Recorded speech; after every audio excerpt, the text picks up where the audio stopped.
Good morning and welcome. It's the OGGM. We're out here walking on my island off the coast of Costa Rica, heading to that place where I go once a week to buy stuff. It is a very windy day here in Ventura, California, so my allergies are at an all-time yuck level.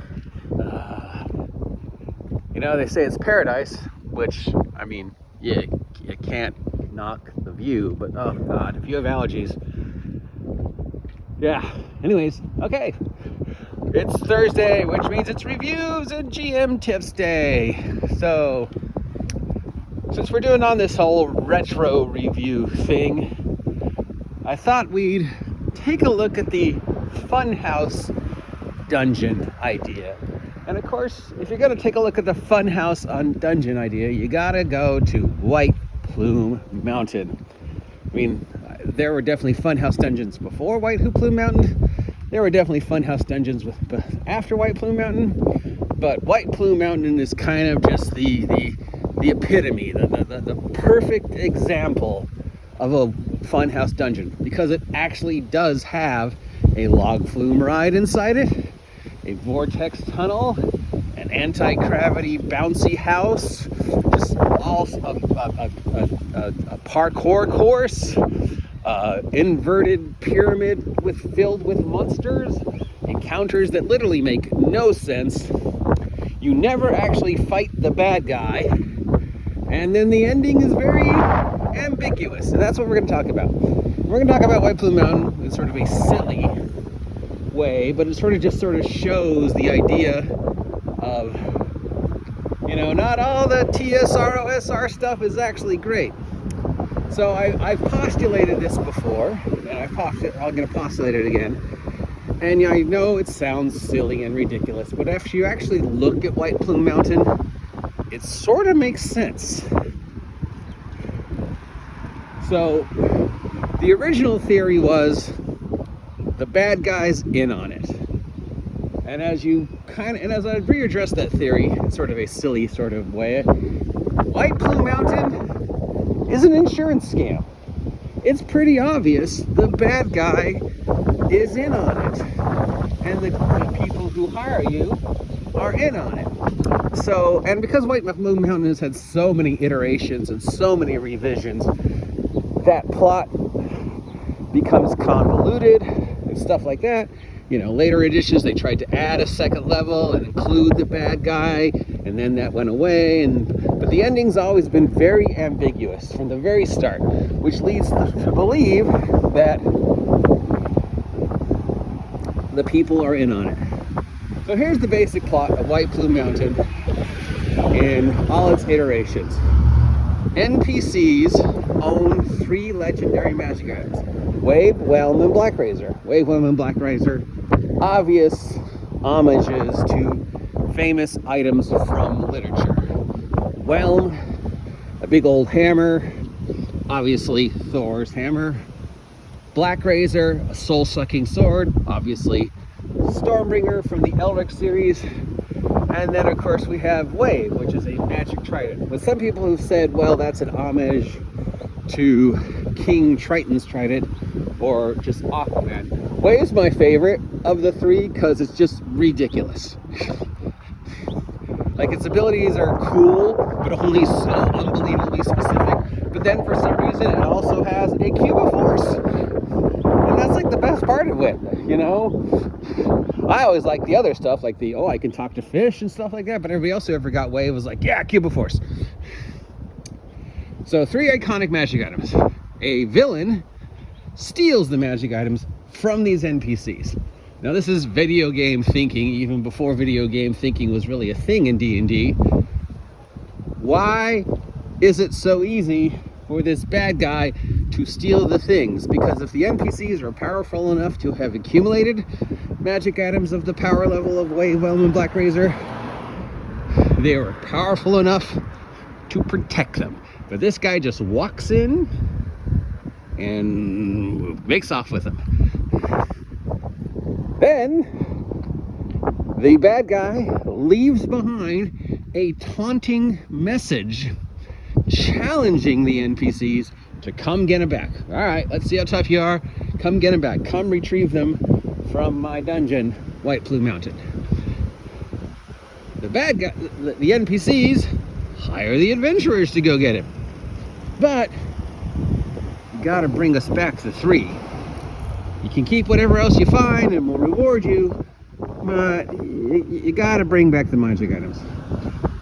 Knowing full well no group of adventurers ever in the history of D&D are going to bring them back. I mean, let's face it. Would you bring them back? I mean, even the most lawful good, I've never ever heard of anybody bringing Wave Whelm and Black Razor back to the owners. So you follow the clues, you get to White Plume Mountain, which has been revised and changed and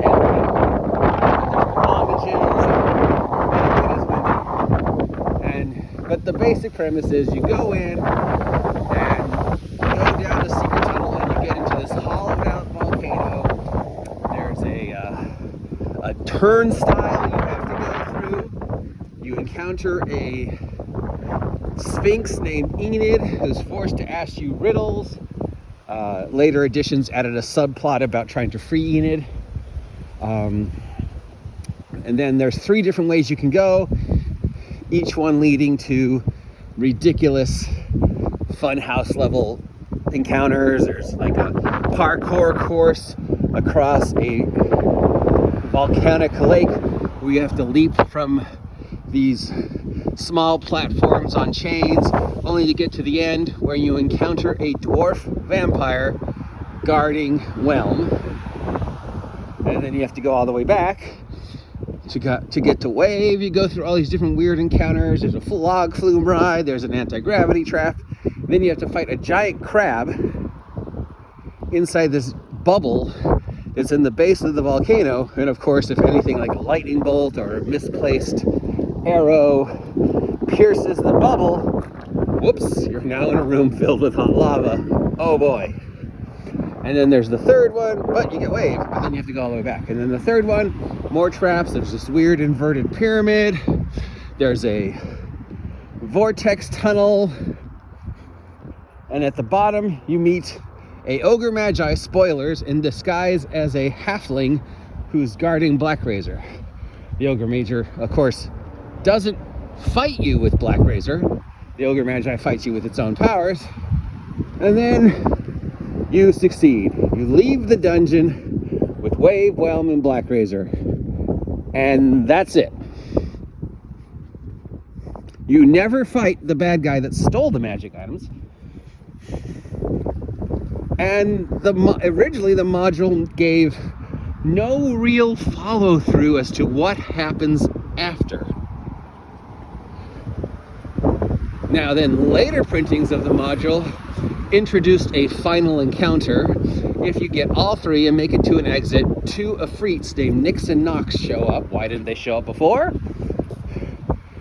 And attempt to retrieve the items from you, and then drag you off to lower levels to encounter the main bad guy, whose name is Carapatus or Kerpitus.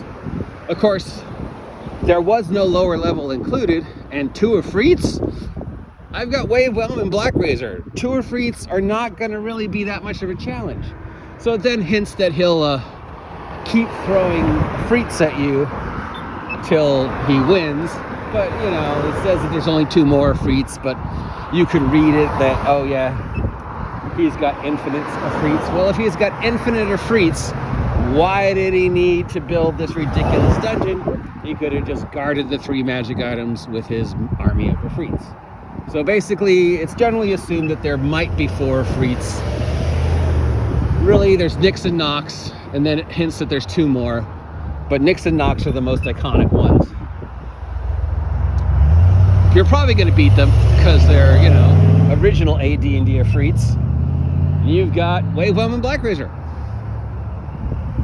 And then that's it. No final boss fight, and very little mention of the owners trying to get the items back. So then we move on to later iterations and reprints where it sort of generally kind of says, oh, the owners might try and get them back. There might send some invisible stalkers or hire other adventurers, but really it just kind of feels when you get to the end like there's this no intention of the owners to get the items back. It sort of feels like you're meant to keep them. Thus, insurance scam, because really the owners don't really invest that much energy in getting their magic items back, and the main bad guy throws all these ridiculous traps at you for no reason, because apparently he can summon infinite Afrits, and then you never actually fight him, and then you just lollygaggle out with 3 magic items. Now yes, some of the encounters are close to save to die. I mean, if you fall off the parkour, you're going straight into hot lava. If you mess up in the fight with the ghost crab, you're in lava. The log flume's my favorite, because why is there a log flume ride in the middle of a dungeon? Why not? You fight an ogre magi who has Black Razor but doesn't use it. You fight a dwarf vampire who has Whelm but doesn't use it. But yes, there is some save and dies, and you know, the later iterations, the 3rd edition and the 5th edition version, definitely toned down, but still, fight 2 Afrits, then you're done. No encounter with the main bad guy, and really the owners don't really seem to make any effort to retrieve them. Insurance scam. Later versions and some Dragon magazine articles gave you a 2nd level where you would encounter Carapatus, and sort of this explanation as to why he stole them, to power up some device to grant him lichdom immortality, and he was going to try and steal one of the player characters' bodies and put his soul in there and blah blah blah. But it's definitely not as well written as the initial one. Much less funhouse, ridiculous, why is there a vortex tunnel, and more just standard D&D crawl. I don't even remember if the Afrits were in it or not. Ooh, bedhead sighting. Behold, in the middle of this conversation, we encounter bedhenge. But even in the 5th edition version, which appeared in Tales from the Yawning Portal, no ending. No ending. We don't know who Carapatus is.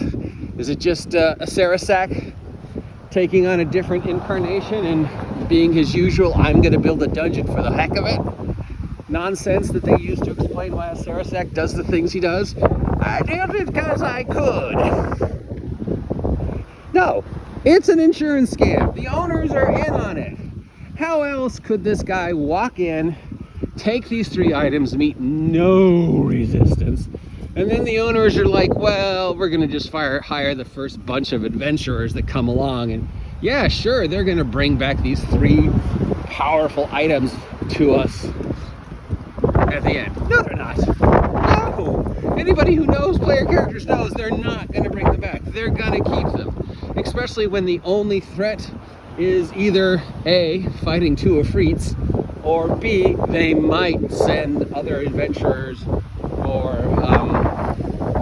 some invisible stalkers or a cult after you, depending upon which version.